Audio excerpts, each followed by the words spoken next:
માસનું બાળક મોહમ્મદ યુસુફ માંગરોળ ગામનું અચાનક એને ખાંસી અને તાવ આવવા માંડ્યો. લોકલ હોસ્પિટલમાં લઈ ગયા, 2 દિવસ ઇન્જેક્શનો આપ્યા પણ કોઈ સુધારો ન થતા એને જુનાગઢ લઈ ગયા.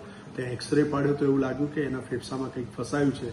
પછી એ લોકોએ એને રાજકોટ શિફ્ટ કર્યો. રાજકોટ ગયા, ત્યાં સીટી સ્કેન કરાયો અને એની જમણા ફેફસાની અંદર કંઈક ફસાયું હોવાનું જણાવતા ઓપરેશનનું કીધું, પરંતુ ખૂબ રિસ્કી ઓપરેશન છે એવું જણાવતા પેરેન્ટ્સને એવું લાગ્યું કે ચાલો આપણે સૌ સિવિલ હોસ્પિટલ અમદાવાદ જઈએ. સિવિલમાં લઈ આવ્યા અને 3 જૂને અમે એની બ્રોન્કોસ્કોપી કરી અને આપને જાણીને નવાઈ લાગશે કે LED બલ્બ એના જમણા ફેફસાથી નીકળ્યો. પેરેન્ટ્સથી મેં ડિટેલમાં વાત કરી તો એમના કહેવા પ્રમાણે કદાચ એની મોટી બહેન છે જેને પેલો રમકડાનો મોબાઈલ લઈ આપેલો, તો એની LED બલ્બ આ 9 માસનું બાળક ભૂલમાં ગળી ગયું અને એના જીવનું જોખમ થઈ ચૂક્યું. આપ સૌને, માતા પિતાને હું એટલું કહીશ કે ખૂબ ધ્યાન રાખો.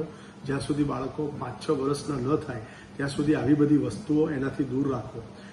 કેટલા બધા કિસ્સાઓની અંદર સિવિલ હોસ્પિટલમાં LED બલ્બ, સ્ક્રૂ, પિન એવું બધું શ્વાસ નળીમાંથી કાઢવામાં આવ્યું છે અને આ 5 વર્ષના બાળકોને ખાસ કરીને એમની રીચ એટલે કે હાઇટથી વધારે જગ્યા પર આવા બધા વસ્તુઓ રાખવી જોઈએ. સિંગ, ચણા, દાણા પણ એ ઘણીવાર શ્વાસ નળીમાં ઉતરી જાય છે, જે સૌથી કોમન ફોરેન બોડી તરીકે હોય છે.